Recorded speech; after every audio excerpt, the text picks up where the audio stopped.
आत्मा का जीवन कहे अपने दिल से, आत्मा का जीवन कहे अपनी हड्डियों से, आत्मा का जीवन कहे अपने शरीर से, आत्मा का जीवन कहे अपने लहू से, आत्मा का जीवन कहे अपने धन से, आत्मा का जीवन कहे अपने व्यापार से, आत्मा का जीवन कहे अपने परिवार से, आत्मा का जीवन कहे यीशु मसीह में। जैसे परमेश्वर ने सब कुछ अच्छा बनाया, इससे कहते रहे मेरे दोस्तों। You have been so good to me. You have been so good to me. I came here broken. You made me whole. You have been so good. You have been so good. You have been so good to me. You have been so good. You have been so good. You have been so good to me. You have been so good to me. You have been so good to me. You have been so good to me. I came here mourning. You gave me joy. You have been so good. You have been so good. You have been so good to me. You have been so good. You have been so good. You have been so good to me. How can I say thank you? How can I thank you? There is just no way. How can I thank you? Lord, how could I repay for your kindness, for your tenderness, for your constant presence here with me? You have been so good to me. You have been so good to me. I came here broken. You made me whole. You have been so good. You have been so good. You have been so good to me. You have been so good. You have been so good. You have been so good to me. How can I thank you? How can I thank you? There is just no way. How can I thank you? Lord, how could I repay for your kindness, for your tenderness, for your constant presence here with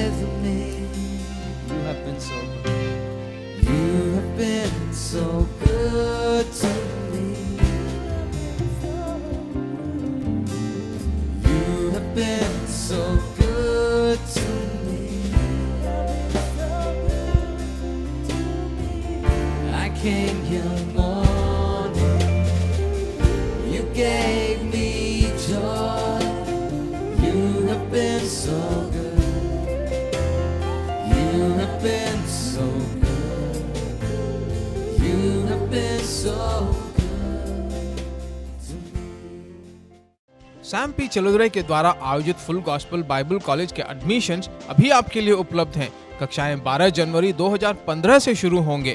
अधिक जानकारी के लिए full gospel Bible college, post box number 494, Chennai 7, screen पर दिखाए जा रहे phone number और email के द्वारा आप हमें संपर्क कर सकते हैं।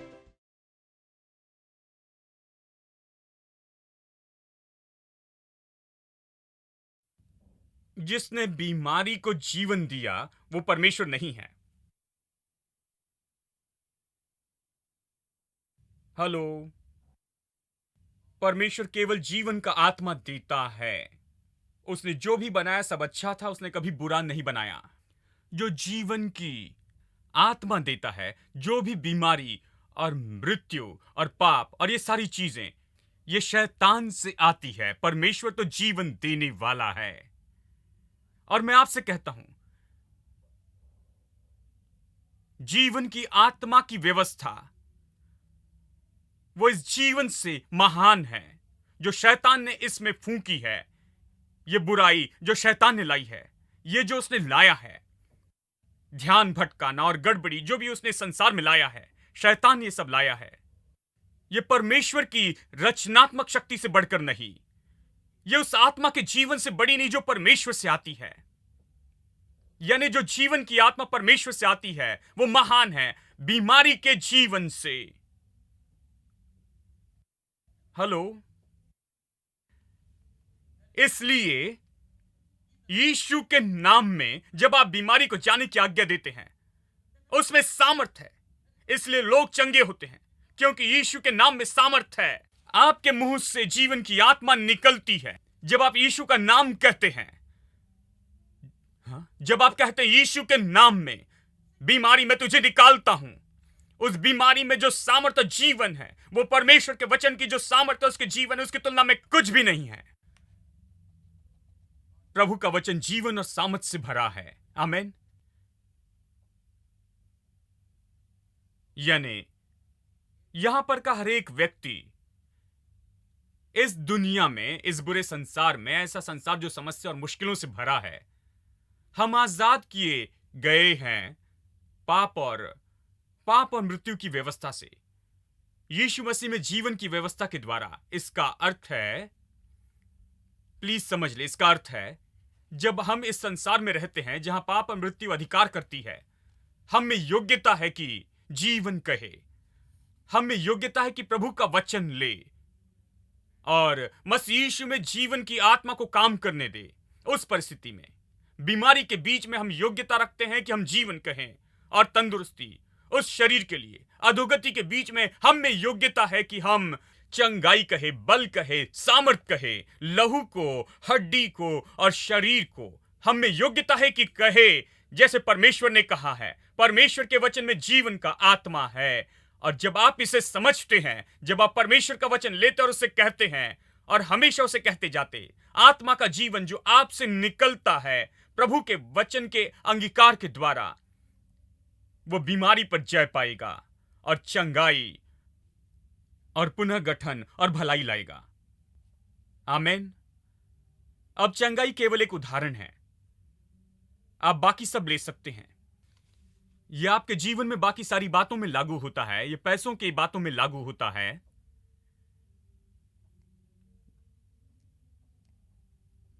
यह परिवार की भलाई के लिए लागू होता है। आप अपने परिवार में कैसे समस्या में आते हैं, क्योंकि शैतान शब्दों को लाता है, वो शब्दों का उपयोग करता है, वो परिवार को ऐसे नाश करता है। इसी तरह से लड़ाई शुरू होती है। यदि आप चुप बैठे शांत रहे तो कुछ नहीं होगा। हमेशा बाद में इसका एहसास होता है। वो आपको बोलने देता है, आप गलत बात कहते हैं, आग लगा देते हैं। जीभ आग के जैसे है, छोटी सी आग बड़े जंगल को जला देती है। जीभ बहुत भयानक होती है और शैतान पूरी शक्ति से इसका उपयोग करता। आप अपनी जीभ शैतान को देते हैं और उसके शब्द कहते हैं तो आप उससे लेते हैं, आप लेते हैं पाप मृत्यु की व्यवस्था को अपने ऊपर। देखिए, आप एक तो पाप मृत्यु कहते हैं या फिर जीवन की आत्मा कहते हैं मसीह यीशु में। जब भी आप कहते हैं, यदि आप पाप और मृत्यु कहते हैं, यानी हर बुरी चीज आपके द्वारा लाई जाती है और आपके शब्दों द्वारा कही जाती है, ये शब्दों द्वारा आती है, या आप मसीह यीशु में जीवन की आत्मा कहते हैं, आप प्रभु के वचन से जीवन की आत्मा कहते हैं, केवल दो बातें ही होती हैं। यानी हम जानबूझकर ये वचन ले सकते हैं जिनमें आत्मा का जीवन है और उन्हें कहने लगे। देखिए, केवल परिवार की परिस्थिति में नहीं, पैसों के मामले में भी आप कह सकते। इसी तरह से है, हम शारीरिक मनसा के हैं। जब हम कहते हैं हमारे पास ये नहीं है, कभी काफी नहीं रहा है, मैं पिछले 10 साल से कोशिश कर रहा हूं और कुछ काम नहीं कर रहा है, जानते हैं मेरे लिए कुछ काम नहीं करता, चाहे मैं कुछ भी कर लूं ये काम नहीं करता। ये इसी तरह से है भाई, जानते हैं ये सब चलते चलते ही रहता है। वो बस कहते और कहते जाते हैं। आप शारीरिक मनसा के व्यक्ति को देख रहे हैं जो अपने पिछले 10 साल की परिस्थिति बता रहा है। परिस्थिति किस तरह की थी वो बाइबल से नहीं कह रहे हैं, केवल वही कह रहे जो हो रहा है। कुछ लोग कहते हैं इसमें क्या गलत है? देखिए, इसमें यही गलत है कि ये शारीरिक हैं, ये शारीरिक मनसा के हैं और बाइबल इससे सहमत नहीं है। चलिए मैं इसे पढ़ता हूं, चलिए मैं पढ़ता हूं अध्याय 8, रोमियो अध्याय 8। चलिए पढ़ते हैं वचन 5। जो शरीर के अनुसार जीते हैं। हाँ, शरीर के अनुसार जीना क्या है? 5 ज्ञानेंद्रियों से जीना। वो शारीरिक बातों पर मन लगाते हैं। इसका मन है, मन लगाते हैं, देखते हैं, महसूस करते हैं, छूते और सूंघते उस पर। लेकिन जो आत्मा के अनुसार चलते हैं, आत्मा से जीना क्या है? आत्मा से जीना यानी प्रभु के वचन से जीना है। परंतु आध्यात्मिक आत्मा की बातों पर मन लगाते हैं, यानी प्रभु के वचन पर। अब यदि आप शरीर के अनुसार जीते हैं तो आपका मन असफलताओं पर लगा है, आपकी अयोग्यता पर, आपकी बीमारी पर, आपकी गरीबी पर, आपकी कमजोरी पर, केवल उन चीजों पर लगा है। यदि आप आत्मा से जीते हैं तो आपका मन प्रभु के वचन पर लगा है। अब इसे सुनिए, क्योंकि शरीर पर मन लगाना, अगर आप 5 ज्ञानेंद्रियों से जीना चाहते हैं तो शरीर पर मन लगाना तो मृत्यु है। अब मृत्यु ये नहीं कि आप गिरकर मर जाते हैं, इसमें यह है, लेकिन शारीरिक मनसा से मृत्यु यानी शारीरिक मनसा आपको बर्बादी और विनाश की ओर लेकर जाती है हर तरह से। यही इसका अर्थ है। शारीरिक मनसा यानी अपना सिर कटवाने के लिए दे देना है। यह तो बस पूरी तरह से खुद को देना है कि नाश हो जाए और पूरी तरह से खत्म हो जाए। यदि आप 5 ज्ञानेंद्रियों से चलते रहते हैं और आप चलते हैं जो देखते, महसूस करते, सुनते, सूंघते और स्वाद लेते हैं, यदि आप 5 ज्ञानेंद्रियों से जीते हैं तो आप जा रहे हैं हार और असफलता की और पूरे विनाश की दिशा में ही। यही इसका अर्थ है। शारीरिक मनसा यानी मृत्यु, लेकिन आत्मिक मनसा रखना यानी जीवन और शांति है। शांति शब्द का अर्थ संपन्नता है। सच में यही इसका अर्थ है। यह शालोम शब्द से आता है। हां, सच में अर्थ संपन्नता होता है। जीवन और संपन्नता, जीवन और परिपूर्णता। अब गौर से सुनिए, हम बहुत ही गंभीर बात कर रहे हैं। 2 व्यवस्था काम कर रही है इस समय। पाप की व्यवस्था, पाप और मृत्यु की व्यवस्था, और मसीह यीशु में जीवन की आत्मा की व्यवस्था। हम पाप और मृत्यु के संसार में जी रहे हैं, लेकिन मसीह यीशु में जीवन की आत्मा की व्यवस्था हमारे उपयोग के लिए है। हम मसीह में जीवन की आत्मा की व्यवस्था का उपयोग कैसे करते हैं? हम इसका उपयोग करते हैं जीवन के वचन लेने से। आत्मा का जीवन, और आत्मा का जीवन कहते हैं, आत्मा का जीवन कहें, जीवन कहें अपने शरीर से, आत्मा का जीवन कहे अपने दिल से, आत्मा का जीवन कहे अपनी हड्डियों से, आत्मा का जीवन कहे अपने शरीर से, आत्मा का जीवन कहे अपने लहू से, आत्मा का जीवन कहे अपने धन से, आत्मा का जीवन कहे अपने व्यापार से, आत्मा का जीवन कहे अपने परिवार से, आत्मा का जीवन कहे यीशु मसीह में। जैसे परमेश्वर ने सब कुछ अच्छा बनाया, इससे कहते रहे मेरे दोस्तों, मेरा वचन जीवन और आत्मा है। जो जीवन की आत्मा है, यह उत्पन्न करता है आत्मा का जीवन। सब कुछ आत्मा के जीवन से चलता है। इससे कहें आमीन। हम केवल ये कहते हैं कि ये नहीं, वो नहीं, मेरे पास नौकरी नहीं है, मैंने कोशिश की और मुझे कुछ नहीं मिला, मुझे नहीं लगता कि मैं कुछ कर पाऊंगा, पता नहीं कि कैसे करें।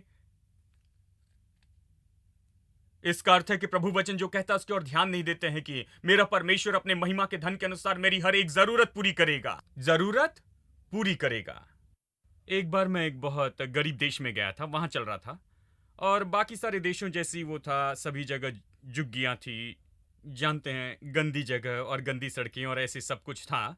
लेकिन फिर एक सुंदर बिल्डिंग थी वहां पर। अचानक बस मोड़ पर घूमते ही सुंदर सुंदर सफेद रंग की सुंदर बिल्डिंग थी, बहुत सुंदर। हर जगह हरी घास थी, चारों ओर फेंस थी, यहां तक कि फेंस भी आलीशान और सुंदर दिख रही थी। मैंने पूछा ये क्या है? उन्होंने कहा कि ये दुनिया के सबसे धनी देशों में से एक देश की एम्बेसी है।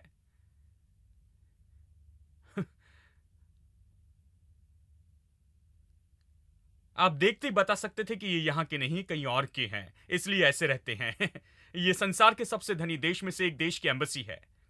अब ये ऐसे कैसे रह सकते हैं गरीब देश में? इनकी बिल्डिंग इतनी अच्छी क्यों दिखती है? इनकी घास इतनी हरी क्यों है? ये हरी भरी है और बाकी जगह घास नहीं दिखती है, कोई हरियाली नहीं। ये बिल्डिंग इतनी सुंदरतर से पेंट क्यों की गई है? ये इतना आलीशान क्यों दिखता है? क्यों? क्योंकि वो इस समाज के, यहां के नहीं हैं, वो दूसरे देश के हैं। उन्हें अपना पैसा मिलता है। हाँ,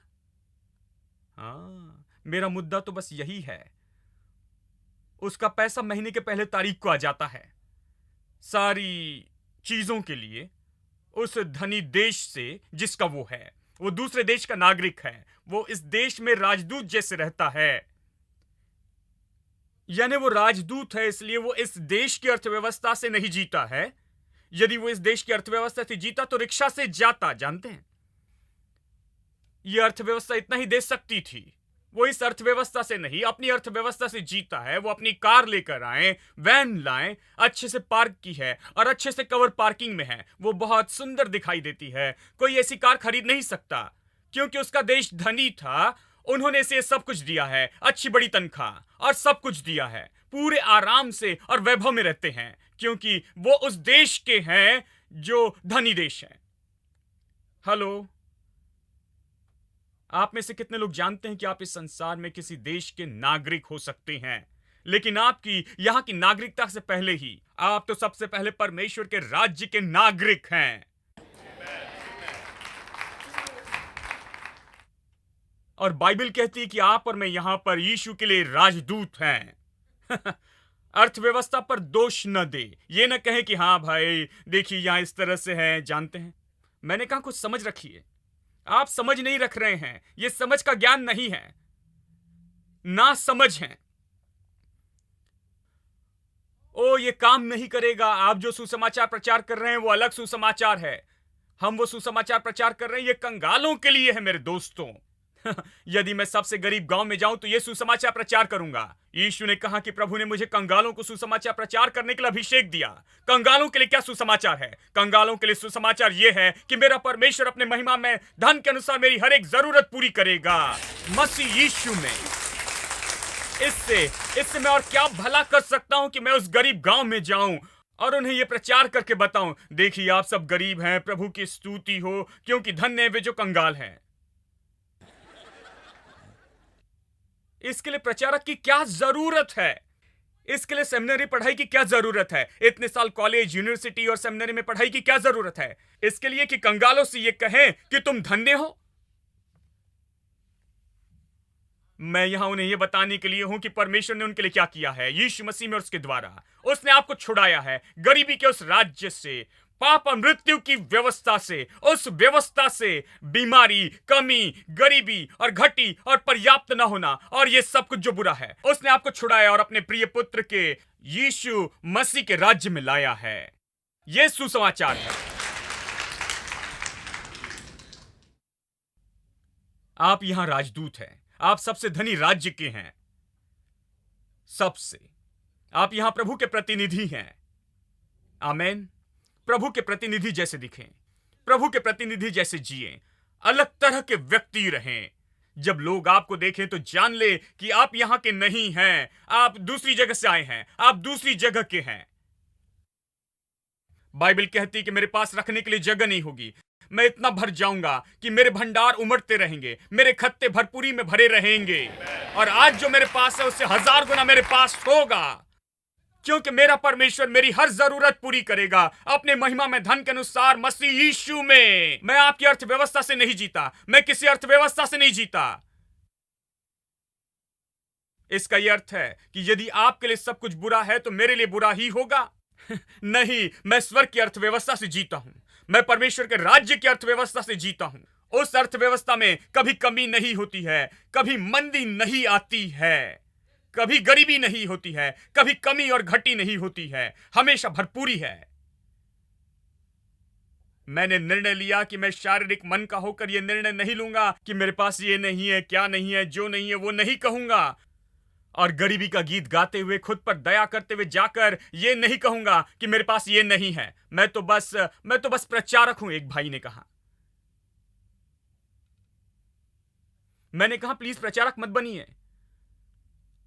हमें आपके जैसे प्रचारक नहीं चाहिए।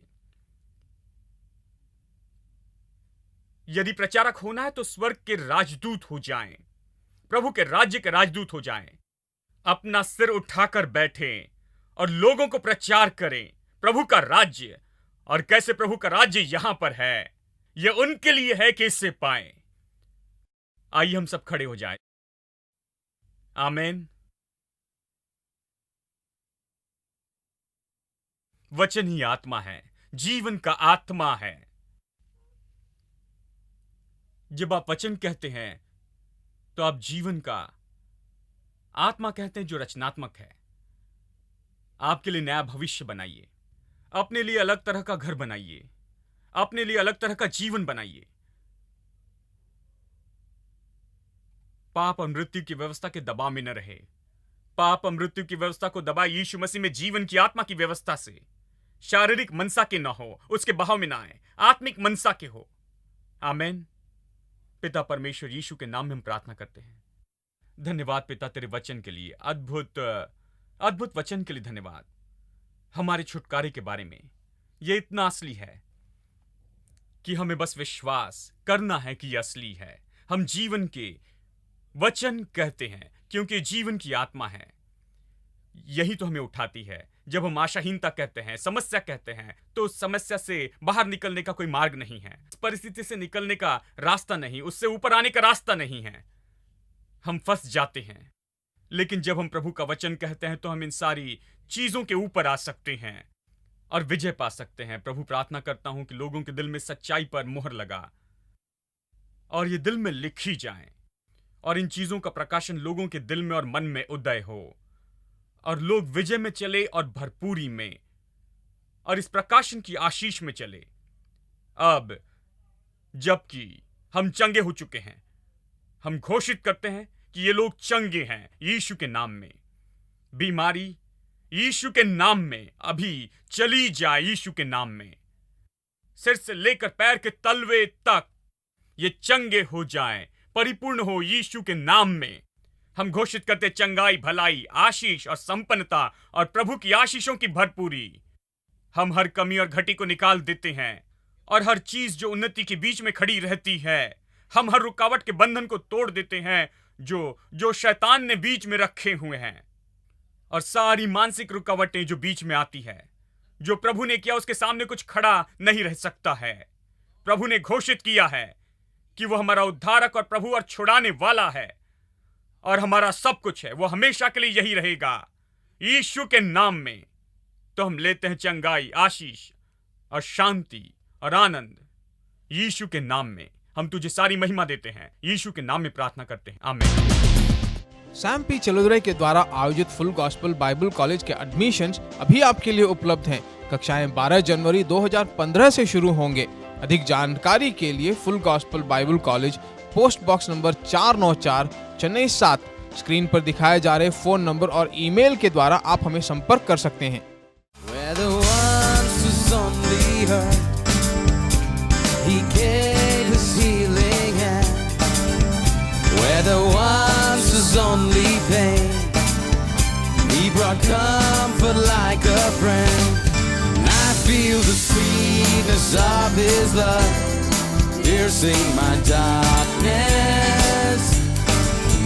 see the bright and morning sun as it ushers in His joyful gladness. He's turned my morning into dancing again. He lifted my sorrows, and I can't stay silent. I must sing, for His joy has come. He's turned my morning into dancing again. He's lifted my sorrows, I can't stay silent. I must sing, for His joy has come.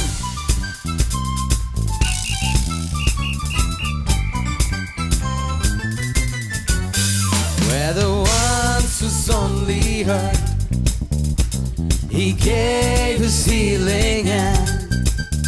Where there once was only pain, He brought comfort like a friend.